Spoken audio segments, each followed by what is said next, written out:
Eh bien bonjour à tous messieurs dames, bienvenue sur cette nouvelle vidéo, j'espère que vous allez bien. Moi ça va super, c'est Fukyo, aujourd'hui on se retrouve, on est le 12 novembre 2022. Du coup si vous avez bien suivi, on est samedi, je fais cette vidéo du coup de review des actualités de marché pour la séance de vendredi, donc le 11 novembre. On était fermé en France, enfin en tout cas c'était... férié, pardon, on n'était pas fermé, on était férié.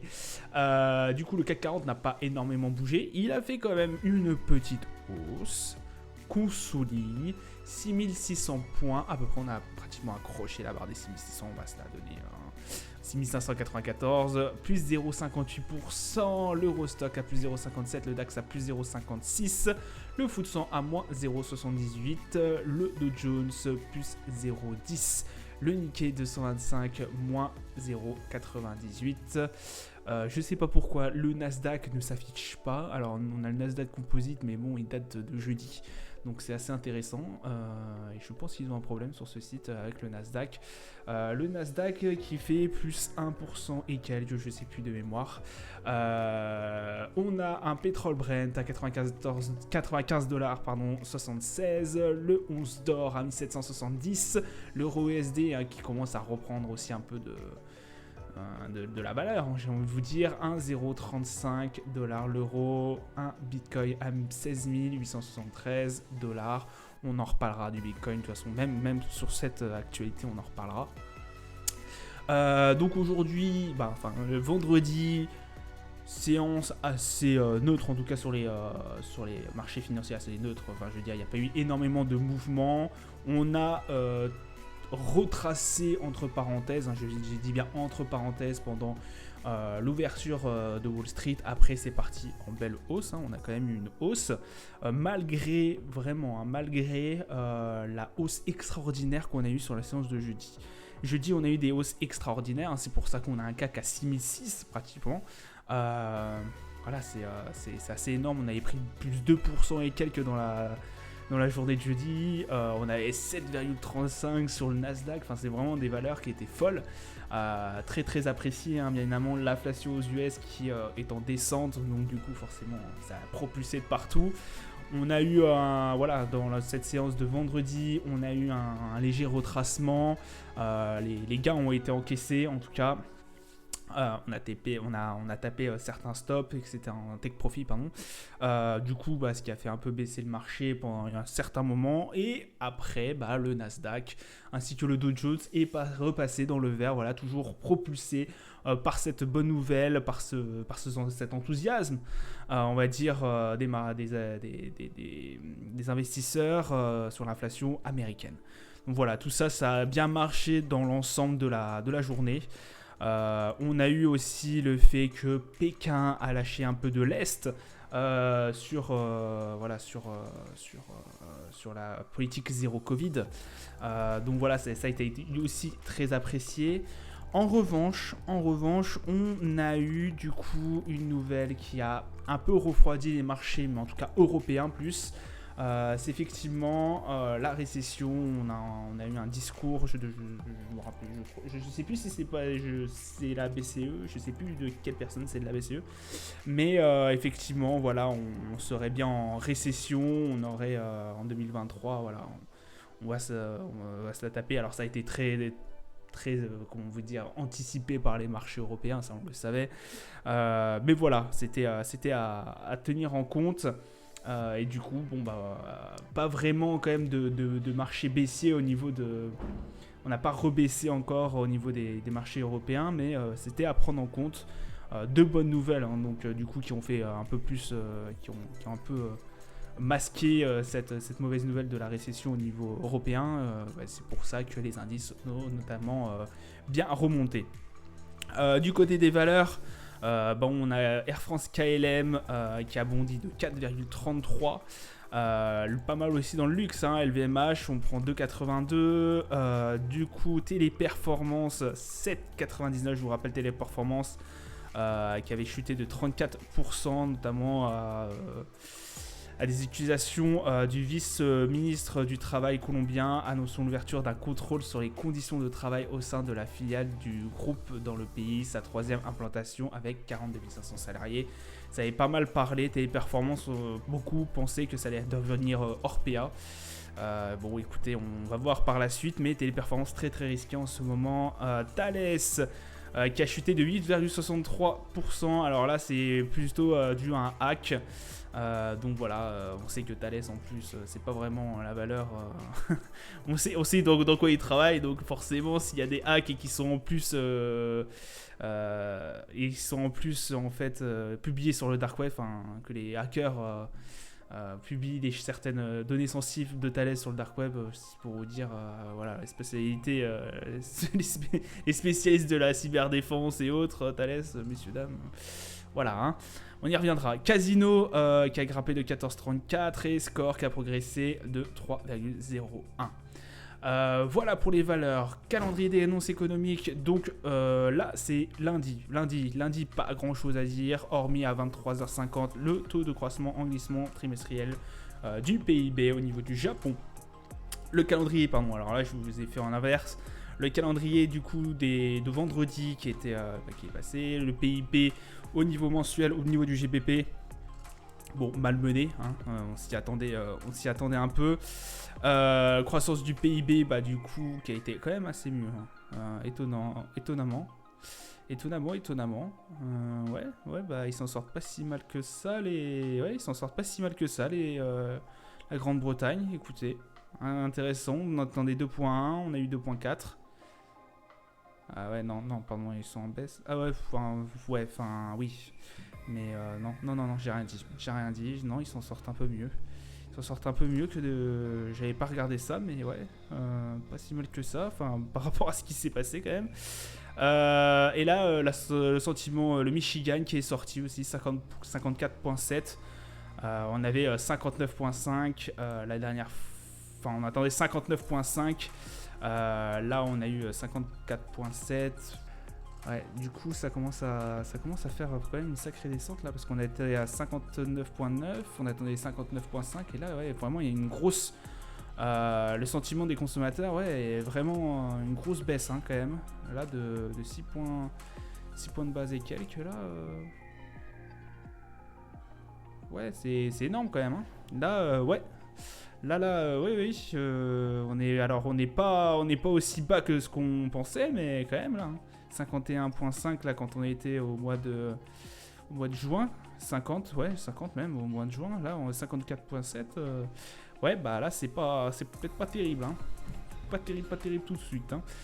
Ok, petite chose, je voulais juste vous montrer avant les cryptos qui sont dans le chaos total. FTX, Binance qui rachète FTX mais qui en fait ne la rachète pas parce qu'il y a trop de casseroles.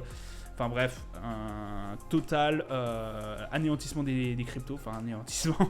Là, ça price énormément, hein, voilà, hein, sur une semaine, on est à moins 23% et quelques sur le Bitcoin. L'Ethereum, moins 25,83. On voit en fait que là, il y a une décorrélation totale entre les Bitcoins, les crypto-monnaies, et les marchés. C'est vraiment hallucinant. Alors, il y a une crise de confiance, etc. des consommateurs. Bien évidemment, ça rentre en compte, et ça rentre vraiment en compte sur ce genre de marché qui est assez nouveau, j'ai envie de vous dire. Donc, ouais, c'est un truc incroyable. Je voulais juste vous montrer, voilà, tout est rouge pétant. Vraiment, gros pricing au niveau du Bitcoin à 16 000 $. On n'est pas retourné sur ces valeurs depuis 2 ans. Si c'est pour vous dire, vraiment, waouh, assez incroyable. Voilà, c'était juste pour vous montrer. Je ferai de toute façon une review quand j'aurai le temps, la semaine prochaine sûrement, sur les cryptos. Je vous ferai un hebdo crypto et pour vous décrypter un peu tout ça. On se retrouve sur le marché. Alors, le Nasdaq qui finit en hausse, hein, sur la journée totale. Effectivement, à partir du moment où les marchés européens ont fermé, le Nasdaq a repris son envol, 11 801, après avoir pricé quand même au tout début de journée, tout début de matinée. 11 801, pas mal du tout. On va attendre pour voir si les 12 000 seront atteignables. À mon avis, oui. Peut-être la semaine prochaine, hein. Enfin, de toute façon c'est sûr, ce sera la semaine prochaine. Mais est-ce qu'on va casser par le haut? Je l'espère. Ça fait quand même un sacré bout de temps qu'on est parvenu sur ces niveaux-là. Rendez-vous compte, on est parvenu depuis le milieu septembre à peu près. Donc ouais, ça fait assez plaisir de revoir ces niveaux-là. On avait bien pricé effectivement à la suite des publications de la tech qui n'ont pas été très très bonnes. Donc voilà, 11 801. On espère que ça va tenir, on espère que ça va repartir de plus belle, hein, vraiment. Parce que là, on a vachement pricé hein, sur le niveau des Nasdaq. Le DAX qui lui, voilà, hein, c'est parti là. Là, on envoie on envoie tout partir. 14 312 points. La grosse barre sera à 14 600 et quelques. C'est 14 600 et quelques, on n'avait pas vu ça depuis le 27 mai quand même. Enfin, depuis environ le mai, oui. Bon là, voilà, hein, ça fait aussi un sacré bout de temps qu'on n'a pas vu ces valeurs-là. Quand même, pour vous dire, hein, donc 14 600, parfait, nickel. On espère que on va les atteindre et les breaker par le haut. Et puis voilà, on espère repartir de plus belle. Mais ça fait un bon bout de temps qu'on n'a pas vu ces valeurs-là. Ouais, rendez-vous compte, hein, janvier et tout, on était à peu près là. Bon, on espère que ça va mieux se passer. Ah ouais, à la vache, 2021. Ah ouais, ça commence à faire longtemps. Hein. Donc voilà, on espère que le DAX va repartir quand même. Le Brent, 97,16 $. Les 95 ont fait barrage le jeudi. C'est reparti à la hausse avec notamment la propulsion des indices. Voilà, 97,16 $. Bon, voilà, on a rien de trop à dire sur le Brent. On a du mal à descendre par le bas, en tout cas à casser cette barre des 95. Et celle des 100, voilà, celle des 100, ça fait un bon bout de temps qu'on l'a pas breaké par le haut. Rendez-vous compte, ça fait depuis le 22 août à peu près. Au niveau de l'or, alors le or, c'est reparti là. Là, l'or, ça s'arrête plus. Deuxième hausse consécutive. Pratiquement 5 séances d'affilée de hausse, hormis cette petite bougie, oui, je la compte quand même. On va quand même arriver au niveau du RSI, il faut faire attention en zone de surachat. On est entre les 1837, hein, qui est une barre assez anodine, j'ai envie de vous dire, mais surtout on est repassé au-dessus des 1700. Cette barre des 1700 hein, qui est extrêmement importante pour moi, qu'on n'avait pas breaké depuis un bon bout de temps. Voilà, là on est repassé au-dessus. Est-ce qu'on va réatteindre les plus hauts? Ça, c'est à voir. Étonnamment, avec la hausse des indices, effectivement, ça a repris de la patate. Donc voilà, l'or qui est en assez bonne forme depuis un certain moment. Hein. Rendez-vous compte, on n'avait pas vu ces valeurs depuis le 15 août.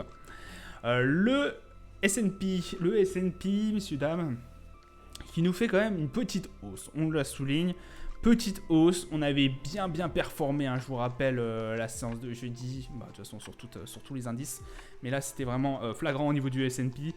3991, on va essayer de chercher peut-être les barres des 4000, 4100, ce qui serait intéressant à aller chercher, effectivement, ça nous ramènerait sur les plus hauts depuis août.